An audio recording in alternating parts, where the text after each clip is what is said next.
नमस्कार, मैं प्रिया स्वागत करती हूं आपका। आप देख रहे हैं प्राइम टीवी इंडिया। लोकसभा में गैरकानूनी गतिविधि नियंत्रण संशोधन विधेयक 2019 यानी यूएपीए लोकसभा में पारित हो गया। इस बिल को मुख्य विपक्षी दल कांग्रेस ने स्टैंडिंग कमेटी को भेजने की मांग की और विरोध करते हुए सदन से वॉकआउट किया। इस बिल पर चर्चा के दौरान जवाब देते हुए गृह मंत्री अमित शाह ने कहा कि देश की सुरक्षा के साथ समझौता नहीं किया जा सकता।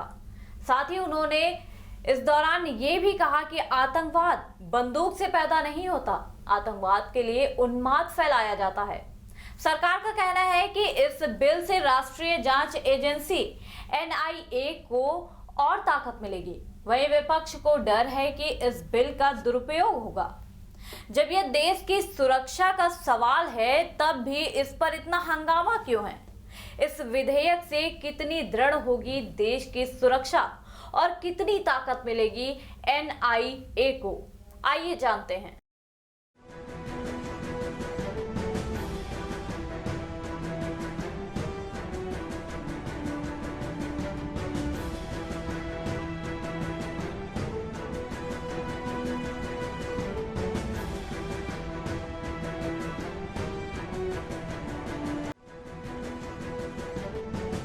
यूएपीए एक्ट का उद्देश्य देश की अखंडता और संप्रभुता के खिलाफ होने वाली गतिविधियों पर अंकुश लगाना है।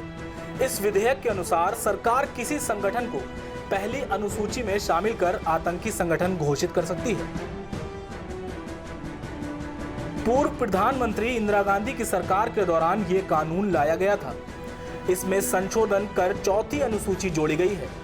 इसके तहत व्यक्तियों के नाम भी इसमें शामिल किए जा सकेंगे, यानी कि साफ तौर पर इसका उद्देश्य आतंकवाद से संबंधित मामलों की जांच और अभियोजन की प्रक्रिया में कई कठिनाइयों को दूर करना है। संशोधित कानून के तहत केंद्र सरकार ऐसे संगठनों या व्यक्तियों को आतंकी संगठन या आतंकी घोषित कर सकती है जो आतंकी कृत्य को अंजाम दिए हों या उनमें शामिल हों, आतंकवाद के लिए तैयारी कर रहे हों, आतंकवाद को बढ़ावा दे रहे हों, आतंकवाद में किसी भी तरह से शामिल रहे हो। कानून कोई गलत नहीं होता, बशर्ते उसका दुरुपयोग न किया जाए। तो सरकार को यह सुनिश्चित करना चाहिए कि कोई निर्दोष इसका शिकार न बने।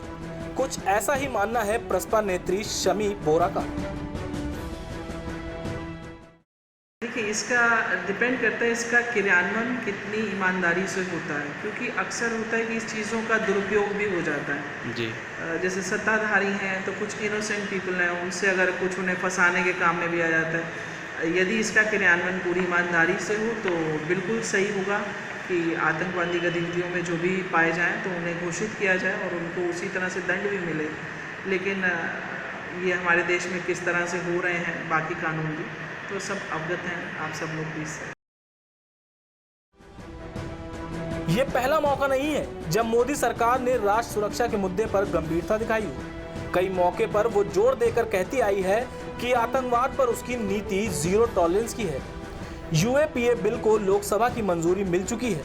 इसी को भी इसी का एक हिस्सा कहा जा सकता है। इससे पहले एनआईए संशोधन बिल को लोकसभा के साथ साथ राज्यसभा की भी मंजूरी मिल चुकी है। सही मायनों में देखा जाए तो बीजेपी अपने सबसे बड़े चुनावी मुद्दे यानी कि राष्ट्रवाद पर अडिग है।